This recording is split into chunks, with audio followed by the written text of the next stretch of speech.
नमस्कार मु सामुएल प्रिय दर्शक बंधु जीवंत आहार को आउ थरे आपण मानकु स्वागत करे। आसंतु आज मध्य ध्यान निमंते पवित्र बाइबल होशेय तार 10 पर्व 1 पद ठारू 15 पद पर्यंत पाठ करिबा। आजिर मूल प्रसंग तुमर पड़िया भूमि भांग।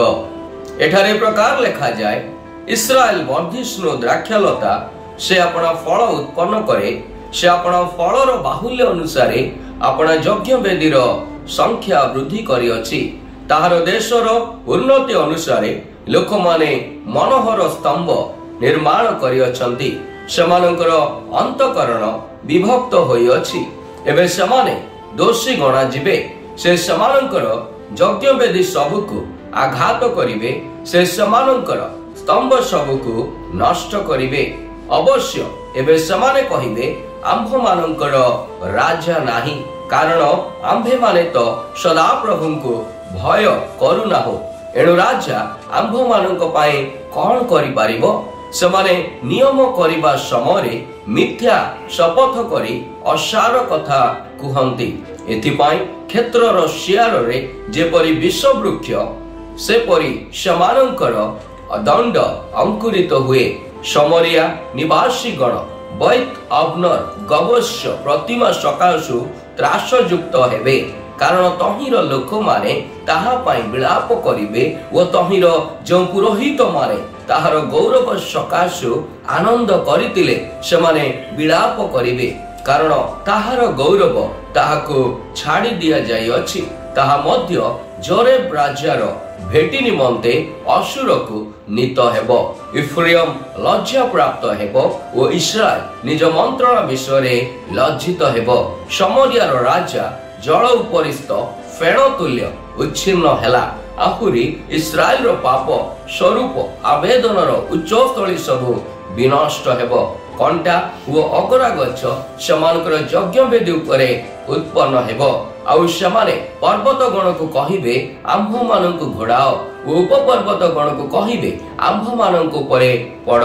हे इस्राएल, तुम्भे गिबियार समय ठारू पाप करी आसीअछ। अधर्मर संतान गणर प्रतिकूल युद्ध जेपरि गिबियारे लोक मानकु न धरिबो, एथिपाई सेमाने से स्थान रे ठिया हेले।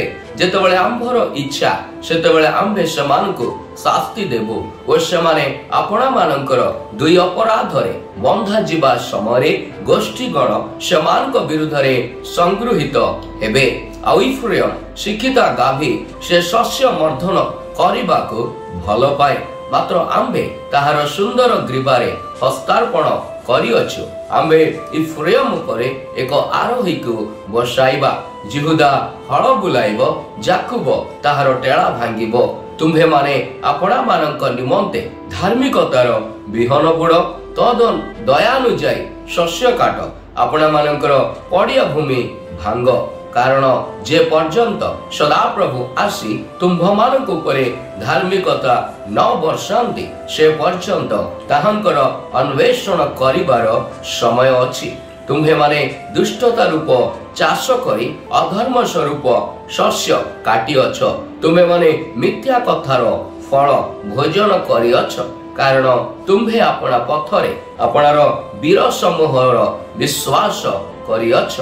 एथि निमंते तुम्भ लोक मानक मध्यरे एक कोलाहल उठिबो ओ युद्ध दिन रे जेपरि सोलोमन बेत अरबेल को विनाश करितिला, सेपरि तुम्भ दुर्ग सकल विनष्ट हेबो। माता अपना संतान गण सहित कचड़ा जाई खंड खंड होइतिला। तुम्भर महादुष्टता सकाशु बैथल तुम्भ प्रति सही प्रकार करिबो। इस्राएल राजा अरुणोदय समय संपूर्ण रूपे उच्छिन्न हेबो। आसंतु मोर प्रिय माने पठित शास्त्रांश को बुझिबा निमंते चेष्टा करू। इस्राएल लोक माने प्रथमे फलप्रद होइथिले, किंतु सेमाने ईश्वरक उपासना को एक सुवर्ण बाछुरी सहित मिश्रण करी खराब फल भोगिबाकु लागिले, जहांकु ईश्वर ଘୃଣା କରିଥିଲେ। ଅତଏବ ପ୍ରଭୁ ଖୁବ୍ ଶୀଘ୍ର ଇସ୍ରାଏଲର ସେମାନଙ୍କ ମୂର୍ତ୍ତି ଗୁଡ଼ିକ ପାଇଁ ନିର୍ମାଣ କରିଥିବା ସ୍ତମ୍ଭ ଓ ଯଜ୍ଞବେଦୀ ଗୁଡ଼ିକୁ ଭାଙ୍ଗିଦେବେ। ଈଶ୍ୱର ସେମାନଙ୍କୁ ବାରମ୍ବାର ଅନୁରୋଧ କରିଥିଲେ ଯେ ତୁମ୍ଭର ଧାର୍ମିକତାର ବିହନ ବୁଣ, ନିରନ୍ତର ପ୍ରେମ ଅମଳ କର। କିନ୍ତୁ ଇସ୍ରାଏଲ ସେମାନଙ୍କର ପାପ ଏବଂ ବିଦ୍ରୋହର ଅବ୍ୟାହତ ରହିଲେ। ଏହାର ବଦଳରେ ସେମାନଙ୍କ ସାମରିକ ଏବଂ ଅର୍ଥନୈତିକ ଶକ୍ତି ଉପରେ ନିର୍ଭର କଲେ। ବର୍ତ୍ତମାନ ସେମାନେ ଅସୁରୀୟମାନଙ୍କ ଦ୍ୱାରା ଚୂର୍ଣ୍ଣ ହେବେ, ଯାହାର ଅଧିକ ଶକ୍ତିଶାଳୀ ସୈନ୍ୟ ଏବଂ ସେମାନଙ୍କର ଠାରୁ ଅତ୍ୟଧିକ ଧନରେ ଏବଂ ସେମାନେ ପୂର୍ଣ୍ଣ ଥିଲେ। ଇସ୍ରାଏଲର ରାଜା ଏବଂ ତାଙ୍କ ପରିବାର ଏକ ଭୟଙ୍କର ମୃତ୍ୟୁରେ ମୃତ୍ୟୁବରଣ କରିବେ ବୋଲି ଭବିଷ୍ୟବାଣୀ ହେଲା। ଈଶ୍ୱର କିଏ ଅଟନ୍ତି? ଆସନ୍ତୁ ଆମେମାନେ ତାହା ଦେଖୁ। ଈଶ୍ୱର ତାଙ୍କ ଲୋକମାନଙ୍କୁ ସେମାନଙ୍କୁ ଏକ ଶିକ୍ଷା ଦେବା ପାଇଁ ଜୁଆଳି ଦିଅନ୍ତି। ଇସ୍ରାଏଲ ଅଧର୍ମର ବୀଜ ବୁଣିଲା ଏବଂ ମିଥ୍ୟାର ଫଳ ଖାଇଲା। ବର୍ତ୍ତମାନ ସେମାନଙ୍କ ପାଇଁ ବଞ୍ଚିବାର ଏକମାତ୍ର ଉପାୟ ହେଉଛି ପୁରୁଣା ଭୂମି ପୁନର୍ବାର ହଳ କରିବା, ଧାର୍ମିକତାର ବିହନକୁ ବୁଣିବା ଏବଂ ପ୍ରେମର ଫଳ ଅମଳ କରିବା। ଈଶ୍ୱର ଆଜ୍ଞାବହ ମାନଙ୍କ ଉପରେ ଧାର୍ମିକତାର ବର୍ଷା କରିବେ, କେବଳ ସେମାନଙ୍କ ଉପରେ, ମାତ୍ର ଅଧାର୍ମିକ ମାନଙ୍କ ଉପରେ ନୁହେଁ। ଈଶ୍ୱର ଆଜିର ଶାସ୍ତ୍ରାଂଶରୁ ଆମମାନଙ୍କୁ କଣ ଶିଖାନ୍ତି? ଆସନ୍ତୁ ମୋର ପ୍ରିୟମାନେ, ଆମେମାନେ ତାହା ଶିଖୁ ଏବଂ ଆପଣା ଆପଣା ଜୀବନରେ ପ୍ରୟୋଗ କରିବା ନିମନ୍ତେ ଚେଷ୍ଟା କରୁ। ଇସ୍ରାଏଲର ଧାର୍ମିକତା ବା ଧର୍ମକର୍ମ ବୃଦ୍ଧି ପାଇଲା, କିନ୍ତୁ ସେମାନଙ୍କର ଅନୁତାପ ମାତ୍ର ଉପର ଠାଉରିଆ ଥିଲା ଏବଂ ସେମାନେ ଈଶ୍ୱରଙ୍କର ବଦଳରେ ବାଲ ଦେବତାକୁ ସେମାନେ ଅନୁସରଣ କଲେ, ଧନ୍ୟବାଦ ଦେଲେ।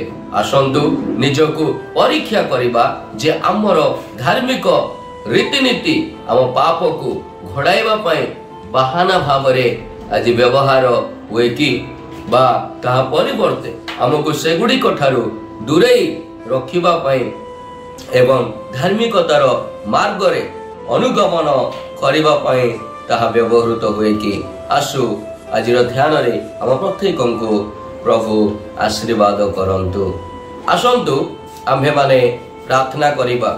ହେ ପ୍ରଭୁ, ମୋ ହୃଦୟରେ ଲୁଚି ରହିଥିବା ସମସ୍ତ ପ୍ରକାର ପାପ, ସମସ୍ତ ପ୍ରକାର ଅଧର୍ମ, ସମସ୍ତ ପ୍ରକାର ଯାହା ତୁମ ଦୃଷ୍ଟିରେ ଉତ୍ତମ ନୁହେଁ, ସେ ସମସ୍ତ ସୂଚି କରି ପବିତ୍ର କରି ସେଥିରୁ ଦୂର ହୋଇ ପୂର୍ଣ୍ଣ ମନରେ ପୂର୍ଣ୍ଣ ଆତ୍ମାରେ ତୁମ ସେବା କରିବା ନିମନ୍ତେ ଆମ୍ଭମାନଙ୍କୁ ବ୍ୟବହାର କରନ୍ତୁ।